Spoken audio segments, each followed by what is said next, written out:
Bienvenue dans ce tutoriel dédié à la présentation générale de la fiche clinique des soins infirmiers dans CrystalNet.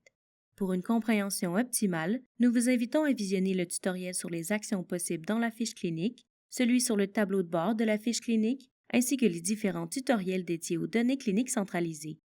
La fiche clinique de CrystalNet est un outil permettant de documenter les observations et les évaluations réalisées par le personnel infirmier, ainsi que les actions posées auprès de l'usager. Dans ce tutoriel, vous apprendrez à accéder à la fiche clinique et à consulter la fiche clinique.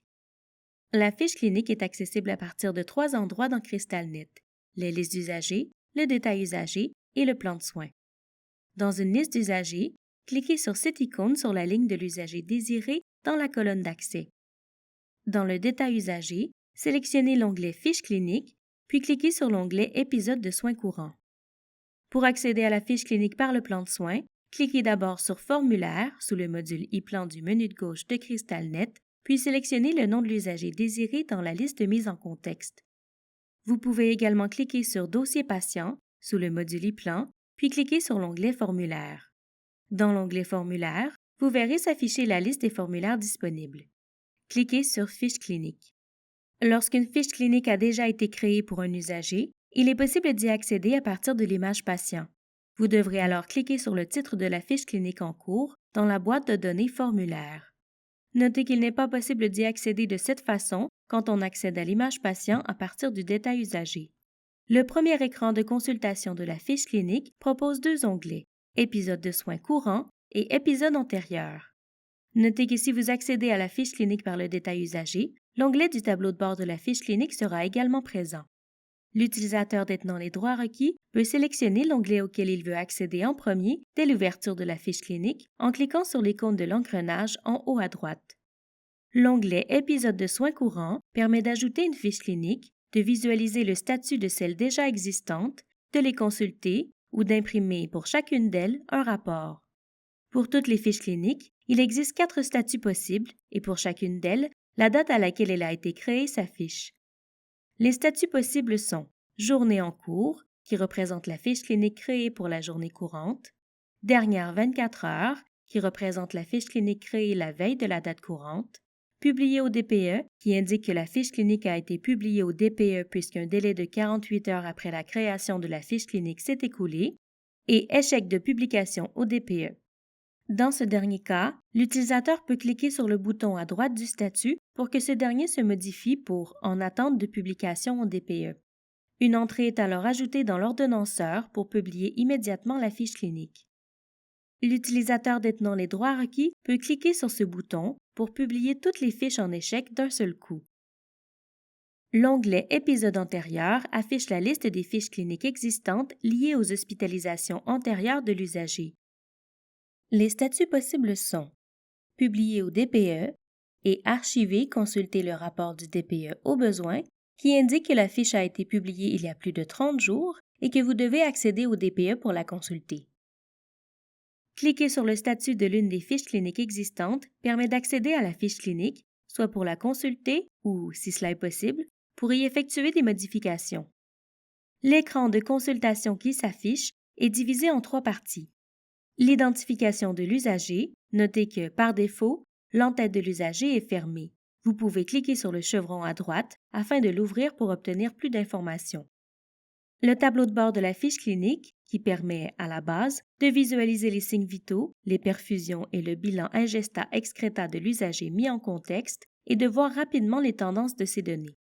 Pour en savoir davantage sur le tableau de bord de la fiche clinique, dont les sections sont pilotables selon les besoins de l'établissement, nous vous invitons à regarder le tutoriel à ce sujet. Et le menu, qui donne accès aux différentes sections de la fiche clinique. L'icône d'accueil, située à gauche de la section du tableau de bord, permet de revenir à la page qui a mené à la fiche clinique, comme image patient ou formulaire par exemple. Il existe 3 types de sections selon s'il s'agit d'une intervention du plan de soins, d'une section au format questions-réponses ou enfin de données cliniques centralisées.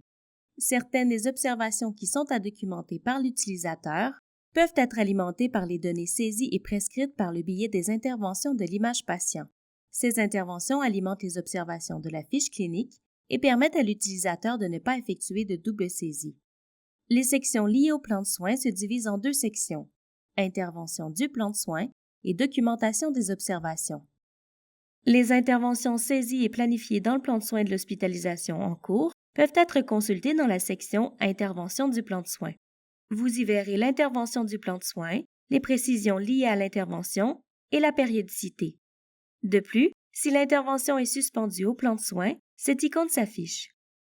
Il est également possible d'ajouter, de modifier et de cesser des interventions du plan de soins directement à partir de la fiche clinique. Notez que si le module Requête et prescription est utilisé dans votre établissement, vous devrez accéder à ce module pour effectuer les actions sur les interventions qui se répercuteront directement dans le plan de soins. Pour ce faire, cliquez sur le bouton Accéder à Requête et prescription ou sur l'icône Modifier, suspendre ou cesser. Pour plus de détails sur le module Requête et prescription, nous vous suggérons de visionner les tutoriels à ce sujet. Cette section affiche la documentation des observations, des résultats d'évaluation, des actions, des traitements et des interventions que l'intervenant a réalisées auprès de l'usager au cours de la journée. Il est possible de filtrer les interventions documentées et les éléments en lien avec celles-ci. Le nombre d'observations affichées et le nombre total d'observations, selon les filtres appliqués, sont indiqués au haut du tableau.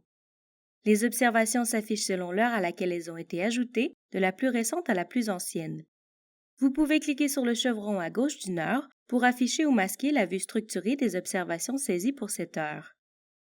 Pour réinitialiser le filtre et revenir à l'affichage par défaut, cliquez sur cette icône.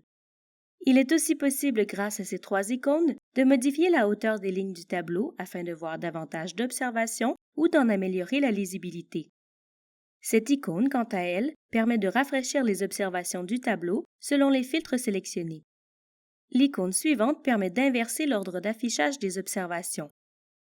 Les sections au format questions-réponses se présentent différemment de celles liées aux interventions du plan de soins. Seule la section Documentation des observations s'affiche car il n'y a pas de lien avec le plan de soins pour ce type de section.